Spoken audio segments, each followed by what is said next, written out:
All right, we're ready to get started. One of the reasons I didn't have a handout this week, we're going to kind of finish up last week.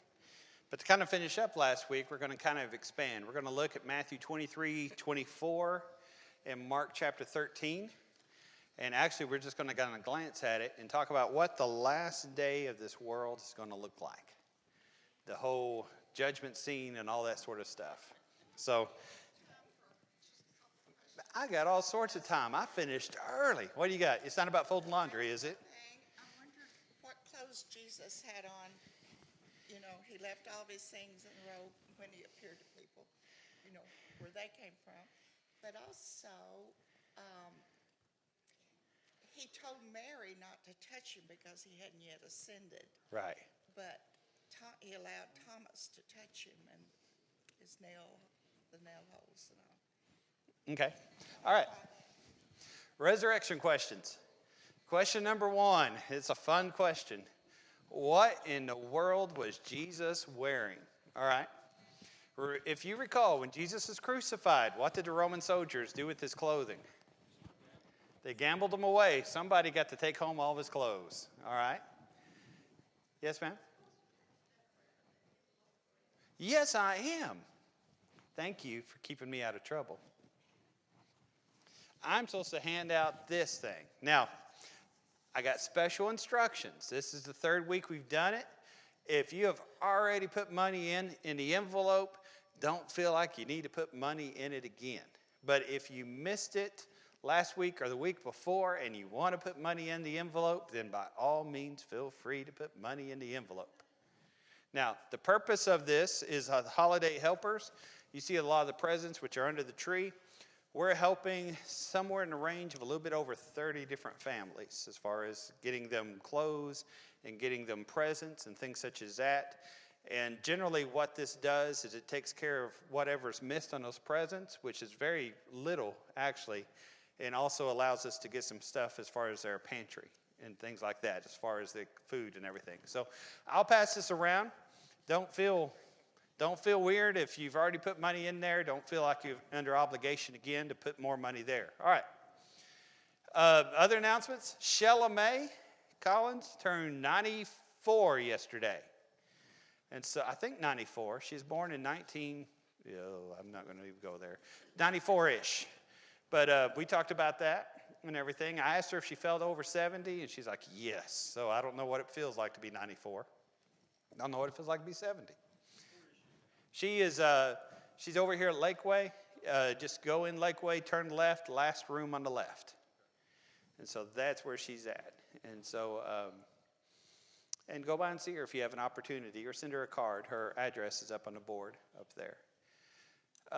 Bonnie Dunlap remains over in Lourdes, and you're free to go see her after 5 o'clock any day. Before then, she's doing rehab. Yes, ma'am. Oh.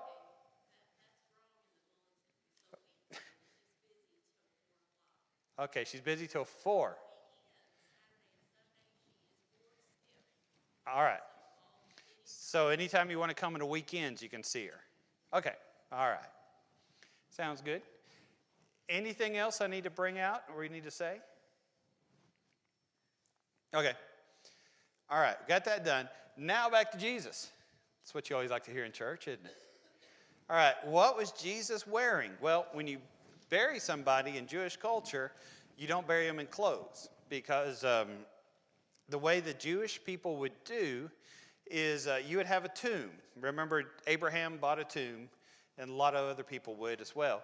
You would put a person that you loved, it's on a stone slab, and you would put them in that room, seal the room, and then cover it with spices and such.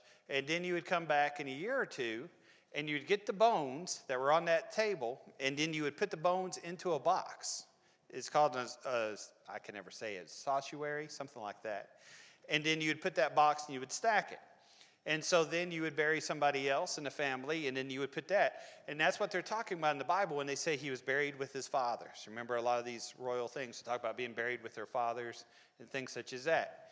And so you wouldn't bury anybody in clothes because you wanted there just to be bones. So they would wrap them in a linen cloth in order to keep the bones and the body together. And then, of course, you would bury the head. Usually to us, we would think more of like a sack. a hood would go over the head to hide the head. And so that's what he was buried in. Now the big question is, when Jesus arose, he obviously was wearing something in the garden, right? He obviously had clothes of some sort on. Did we make it around? All right. Nothing, two things that move fast in a church, gossip and a collection plate. Shouldn't be that way though, should it? But thanks for coming around. All right. So do we go through and look at that idea? What was he wearing? And the best answer is, I just don't know. Not sure exactly what it was that he was wearing. Miraculously, he could have made clothes. The Lord had already figured out a way to have a donkey set up in the right way for him to travel through Jerusalem. Maybe the Lord had caused some way for somebody to leave some clothes in the garden somewhere.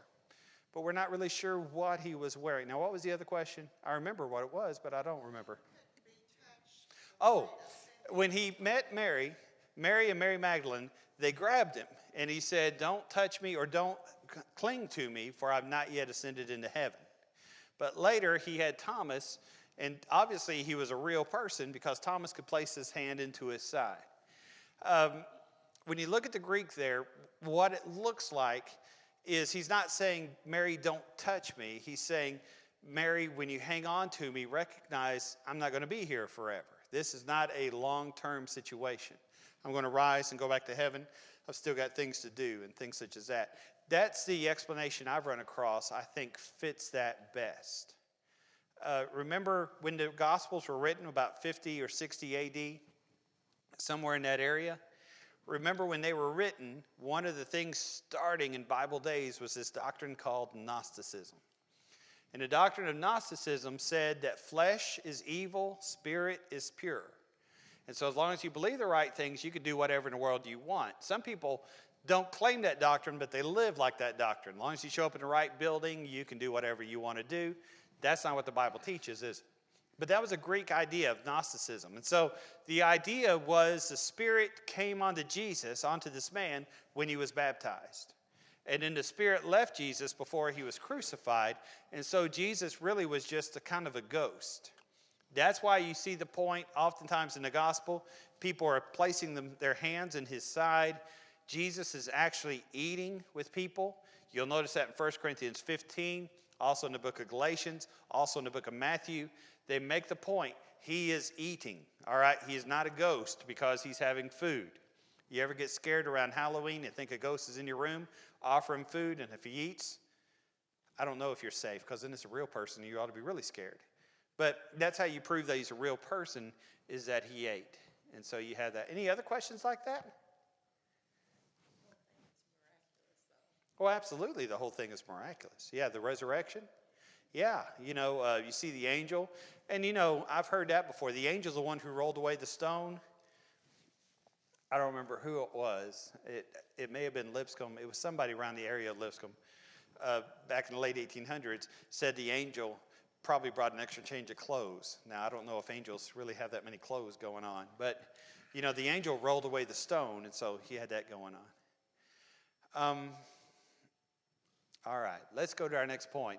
Matthew 24, or we'll never get there. This is one of those complicated chapters. A lot of times when you run through it, because it has made a lot of people a lot of money, right? Last week we studied Matthew 23. In Matthew 23, you see Jesus does his final condemnation of the Pharisees, or the Sanhedrin. You see the 7 woes. Woe back then was a curse. He curses them because they have converted people and made them twice the son of hell. They converted them in the wrong way. They are making mockery of God's plans. They claim to be clean on the outside, but they're filthy inside. And he goes through each one of those, and at the end of chapter 3, "O Jerusalem, Jerusalem, how I long to draw you together as a hen does her chicks, but you would not." And he goes through talking about who died. Let me see if I can find that. Look there in verse 35 of Matthew 23. He says, all these prophets were sent to you, and he says, from Abel all the way to the blood of Zechariah. You'll read about Zechariah, if I'm not mistaken, in 2 Chronicles. He says, all these prophets you have killed, all the way from Abel, all the way down to Zechariah. Each one of these you have killed. And so he curses the people. And then he announces that he is leaving, never to return again. Your house is left to you desolate. And so as he goes out, the apostles are saying, wait a second, right? Look there in verse 1. The apostles come to him and they say, hey, look at the buildings of the temple. The buildings of the temple were pretty amazing. Historians tell us that some of the stones within the temple were 24, 25 feet long, 10 feet wide, huge slabs. In the days of Solomon, which this is the third temple after Solomon, days of Solomon, this is the biggest building in the world. So this is skyscraper to them. And so they're saying, wait a second, Jesus, look at the buildings which are here on the temple complex. Realize this is a place where God dwells upon the earth. Don't say you're not coming back. Don't say this place is accursed, because Jesus, you may not realize how necessary and important this place is. And so Jesus responds to them and says, do you not see all these things? I tell you, not one stone shall be left upon here, upon another, that shall not be thrown down. And so as they come to him, verse 3 privately, they say, here's a question. Tell us when these things will be, and what will be the sign of your coming at the end of the age. Now, if you're in the King James Version, and some of the newer translations, you see that split into two questions. You see the two question marks there? That happens from the traditional interpretation of Matthew 24, which happens to be a pretty decent interpretation, which you have. What are the two questions? When will these things be? And then what's the other? What? What is the sign of your coming and of the end of the age? It looks like the apostles thought those two worked together. When are these things coming, or when is the end of the age? They wanted to know, they thought Jerusalem was going to stand to the very end because of their understanding of the Old Testament. And so Jesus starts a conversation. And as he starts a conversation, what's he say? Let no one deceive you. Verse 4, which is just funny because people have used Matthew 24 to deceive folks forever. There's a doctrine called premillennialism. You ever heard of it? I can't even spell it. All right? There's a doctrine called premillennialism. What is that doctrine? Okay, all right. The word mille, right, stands for 1,000. You're going back to Revelation chapter 20, where it talks about the reign of the Lord in Jerusalem and that reign which will be there. All right, there's a doctrine called premillennialism, which exploded into 50s, 60s, 70s, still exists a little bit today, but man, during that time, you had your Hal Lindsays and you had all your guys who would come out. What's the dude out of San Antonio? John Hagee. These guys really enjoyed it. The Lord's going to come back. You see all these signs that are here everywhere, right? And what's the idea of the millennialism or premillennialism? There's going to be the rapture. You've got your Antichrist who shows up. It's going to be a rapture. All the good people are going to get sucked up into heaven. The bad people are going to be here. There's going to be a huge battle going on, the Antichrist and God, and they're going to fight and all these things, and then you'll have the resurrection and we'll all go to heaven. All right? That, in a very flippant way, is the doctrine of premillennialism. You take this world back 100 years before World War I, from 1870 to 1910, 1915, people weren't premillennial, people were postmillennial. Now, what's postmillennial? Postmillennialism is this idea that there's going to be 1,000 years of peace where we have figured everything out and everything's going to work. The entire world will be converted to Christ, and at that point, the Lord shall return, and then we'll go to heaven with him. What I want us to notice very quickly, and of course I've got to hurry up because we haven't even got into our scripture yet, how much politics affects doctrine. When you look in a denominational world, politics affects doctrine. You get in the late 1800s, you have the Gilded Age in America. We're inventing cars, we're inventing airplanes, we're inventing hot air balloons, Zeppelins. For the first time, people can fly in a Zeppelin from Germany all the way to America. This world was getting to be a pretty cool place, right? Things were looking awesome. Some Americans had come up with this idea called penicillin, which to us seems to be no big deal. We hate having to swallow a big pill. that was a total game changer. And so in the political mind that people had, this world was about to become a perfect place. Everything was working out, and the majority of your people were post-millennial. What was the name of Alexander Campbell's favorite journal? The Millennial Harbinger, right? Why did he come up with this idea of a missionary society, which is one of those things that split the Christian church off of Churches of Christ? Because he was trying to get everybody to raise money because he was anxious to send missionaries to Jerusalem to start the millennium. This is a big thing in the 1800s, early 1900s. What happened about 1912 to 1917? It happened in Europe. World War I. We started gassing each other. We started realizing what machine guns could do. Wiped out a huge percentage of everybody who lived in Europe. Right after World War I, the big flu epidemic, which killed more people than World War I did. People died all over the planet. No more panacea. We were done with post-millennialism. You hardly find any of those people anymore. Now that we see that destruction, along with the Great Depression, and now World War II, people look at the world and say, man, this place is messed up. Let's start hunting an Antichrist, and now we're premillennial. So the idea of culture really affects all those things. Now you say, okay, well, what are you? I'm probably what you would call amillennial. In other words, I don't believe in a pre or post. I think that 1,000-year reign is symbolic, talking about the church. And I think that we're here in the church and the Lord's going to come and take us home, which is kind of a classic view, which is there. All right, is everybody thoroughly confused now? Trying to figure out why we're talking about the 1800s and World War I?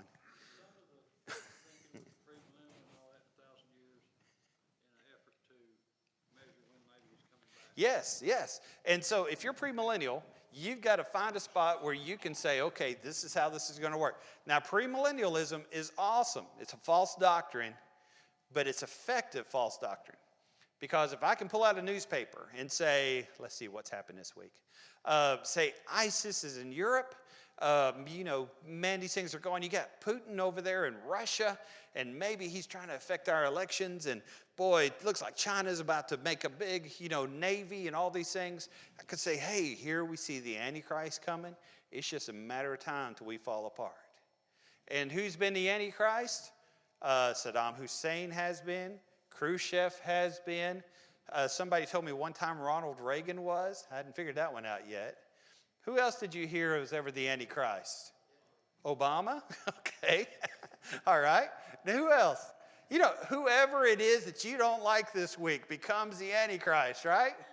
And the reason we like that is because if you scare people to death in church, guess what they're going to do? They're going to come forward and be baptized. And that's a good thing. Well, maybe it's not. Because as they learn, they'll realize what you're teaching is not really in accordance to the Bible. And so these preachers, John Hagee and these other dudes, will go here and they'll say, okay, let's look here. All right, I'm going to prove to you that Jesus is about to come back. Here's the idea of the end of the world. Verse 6, there's rumors of war. There are rumors of war today? Sure. Earthquakes, famines, pestilences. Can you look at the newspaper and find some earthquakes? Sure can. Okay.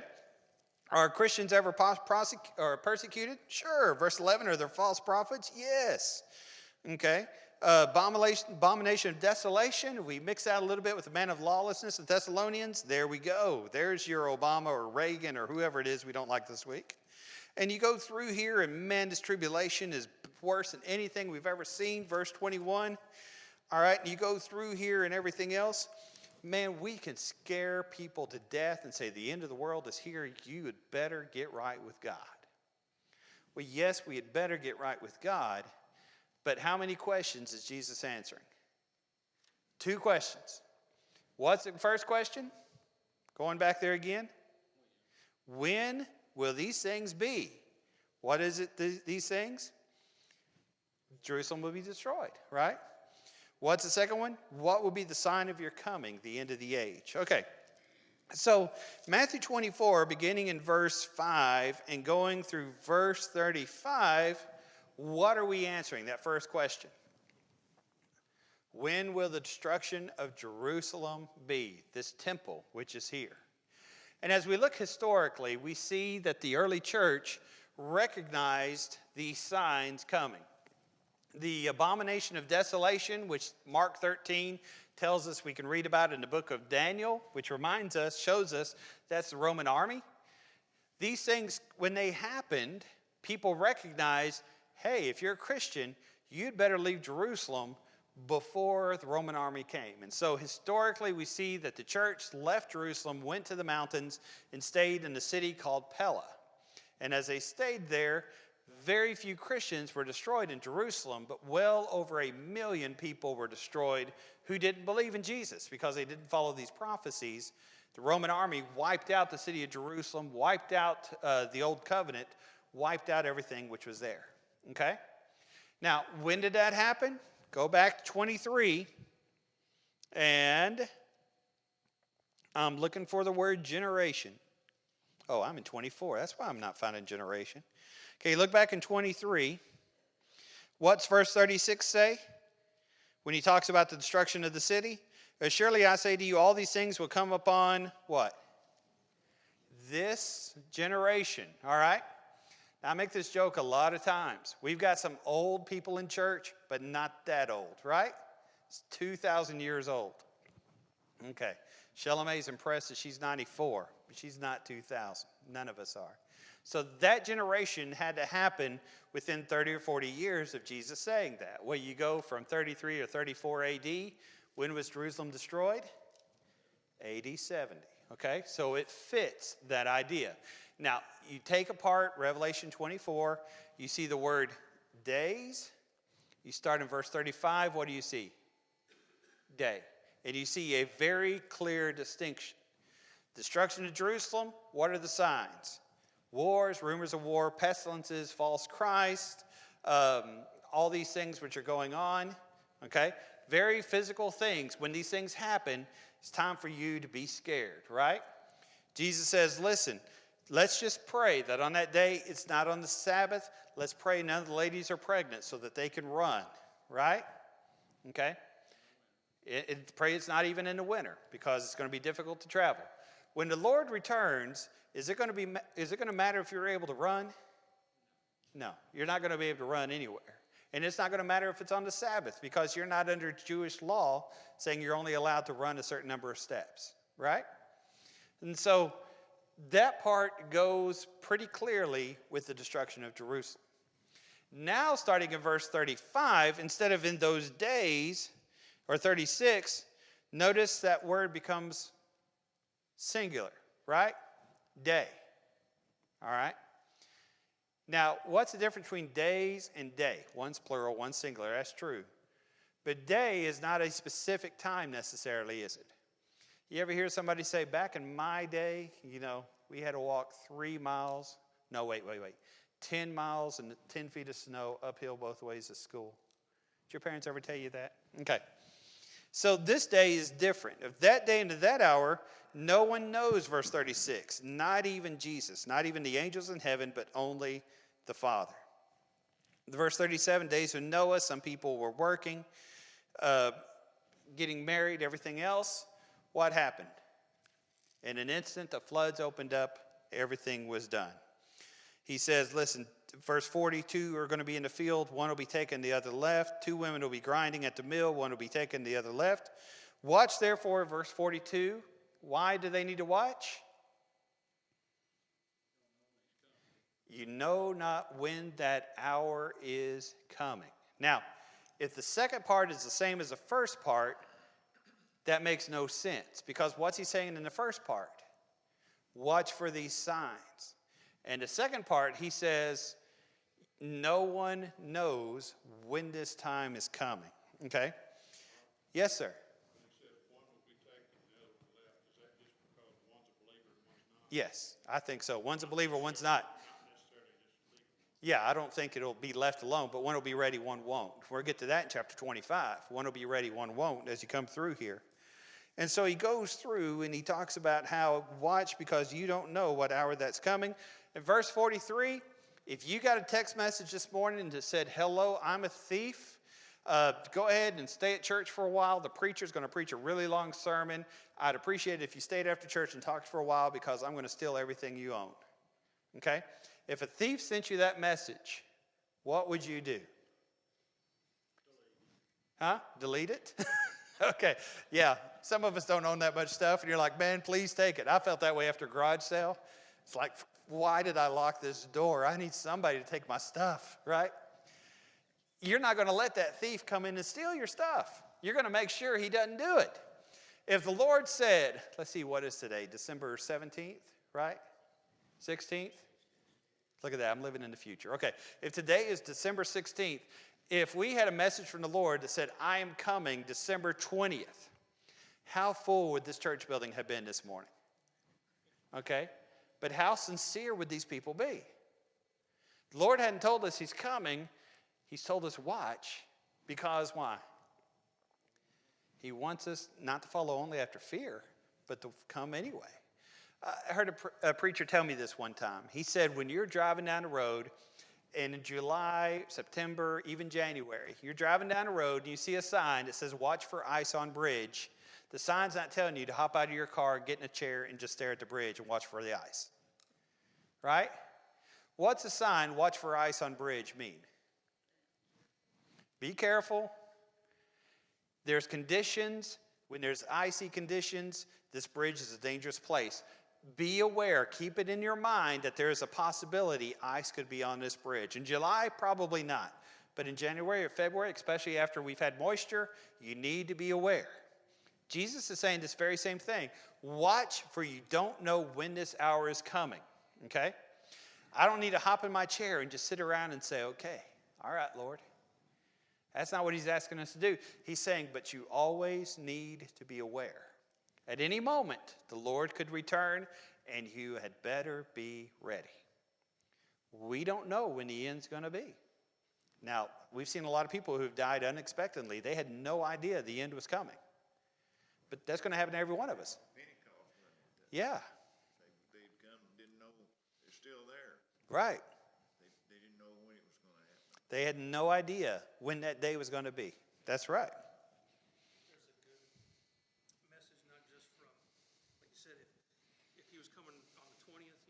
Yeah. Take attendance, yeah. but also a message to us to evangelize and as a church that, let's say we announced, okay, the Lord's coming on the 20th, and we're gonna go out in the community and we're gonna make an effort to talk to our coworkers and share of the gospel with them. Yeah.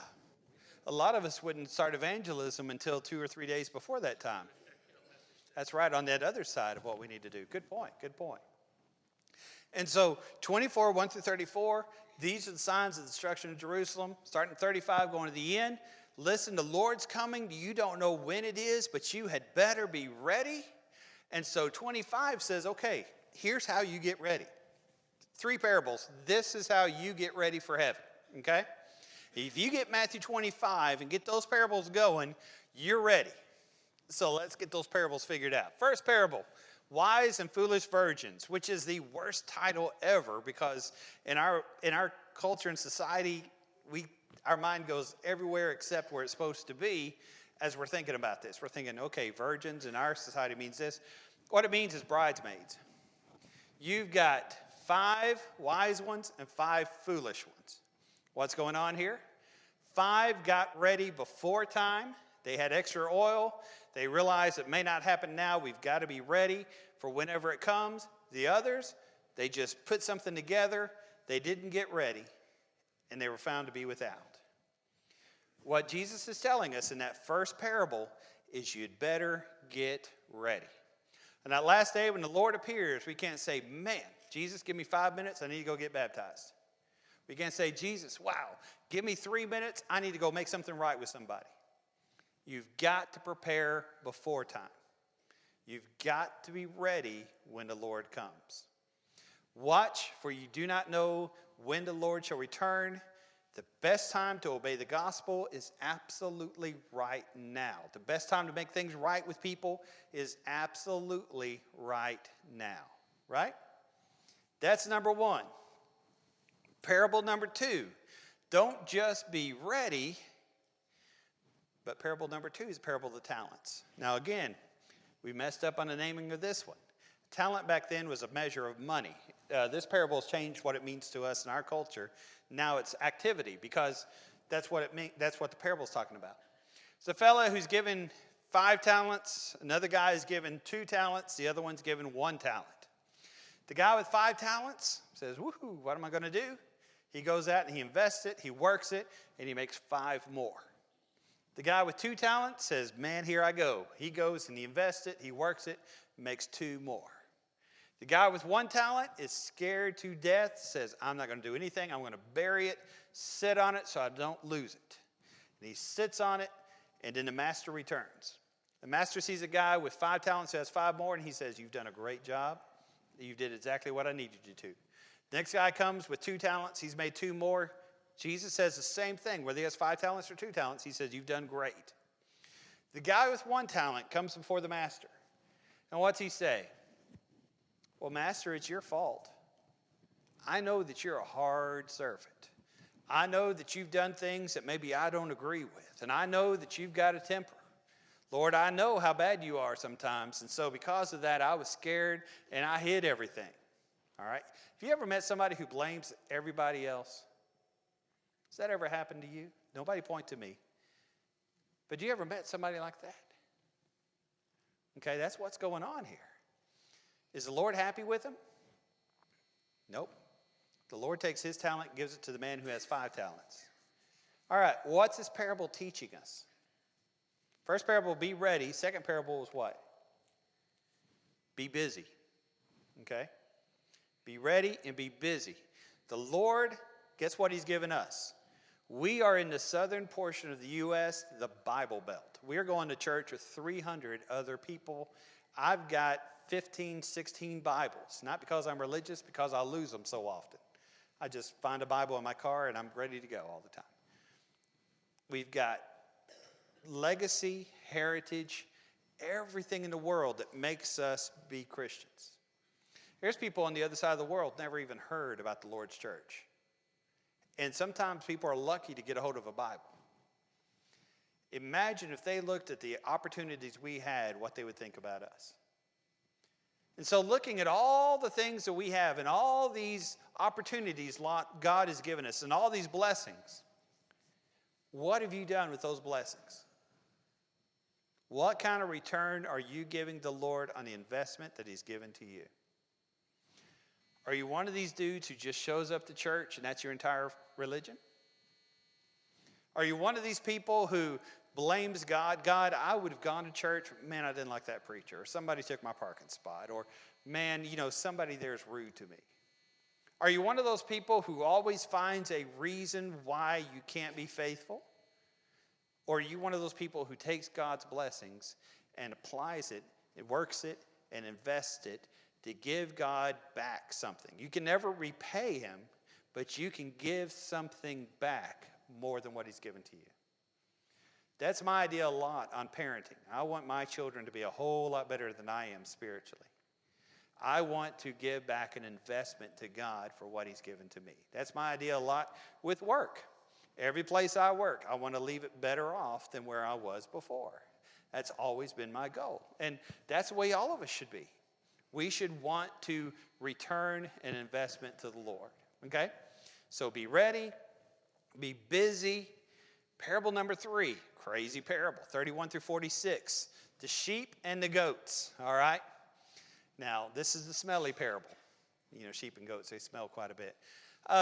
You go to a foreign country, the Caribbean, some places in Southern Europe, they have goats everywhere, and they have sheep everywhere. A lot of times they'll just let them out, and you'll see them hanging out on the roads or whatever else. I've always tried to figure out what's the difference between a sheep and a goat, and I am such a city boy, it's hard to do. Now, city boys think, man, sheep are covered with fur. They're covered with wool, right? That'd be easy to see. Not always the case, depending on your breed. Unless you're around them and look at them closely, it's hard to tell sometimes. They can kind of blend together. Well, the shepherd or whoever comes back at the end, and he begins separating the sheep and the goats. And as he separates them, he puts them in 2 parts. Here's what's scary about this parable. It scares me to death. And maybe it scares you too. Both sides thought they were faithful. Both sides recognized who Jesus was, and they appeared to love Jesus with all their hearts. But some were saved, some were lost. What was the distinction? Jesus says to the goats, I was hungry, you never gave me anything to eat. I was thirsty, you never gave me anything to drink. I was placed in prison, you never came and fed me. I was lonely, you never saw me. I was sick, you never took care of me. And what did they respond back? Lord, we never saw you. That was some nasty looking dude, right? And the Lord says, in the way that you do it to the least of these, so also you did it to me. Now Jesus looks at the sheep, the ones who are saved, and he says, listen, I was hungry and you fed me. I was thirsty, you gave me something to drink. I was lonely, you spent some time with me. I was in prison, you came to visit me. And they said, Lord, that really didn't look like you. We had no idea that was you. And Jesus said, when you did it to the least of these, then you also did it unto me. All right. What separated the sheep and the goats in this passage? Their actions, yeah. But actions also went back to talents. What's Jesus getting after in this parable? We're placed on this earth to do something. Not just glorify God, but what? Take care of other people. Be kind. Yes, you'd better be taking the Lord's Supper on the first day of the week, Acts chapter 20, verse 7. Yes, you'd better be baptized for remission of sins, Acts chapter 2 and verse 38. But Jesus in this last part says it's important for us to help other people. Christians are to be kind, to be nice, to take care of other folks. A lot of times, and even in the holiday season, we end up focusing on ourselves. And I got a lot of things going on in life. I got a lot of things to try to take care of. I'm just super busy, right? And I think every one of us can say that. Wow, we're busy. Man, there's a lot of stuff going on. Take time for other people. Make sure other people are well, okay? It may be nothing more than sending a card. It may be nothing more than a phone call or a visit. It may be no more than sitting beside somebody in church who seems to be alone. Be kind to other people. So there you go. Watch, because you don't know what hour the Lord may come. What are the three ways that you watch in Matthew 25? First parable is what? Be ready, okay? Don't wait till the last minute. Be ready. Parable number 2 is what? Be busy. Be active, all right? Take what God has given you, invest it, make a profit for him. And number 3, be kind. Take care of other folks. All right? You like that? Okay. I say that up here about every 6 months, but I try to wait till everybody's forgotten it so I can do it again. But that's Matthew 25, one of my favorite parables, which is there. But looking at what we looked at today, Jesus wanted the church to know that Jerusalem was coming to an end. The Old Testament was done at the cross. The Lord gave 30 years for them to repent. And now we don't know when the Lord's going to come. So that's why we're active, why we're busy, or that's why we're ready, why we're busy, why we're kind. All right, thank you for being here. See you tonight.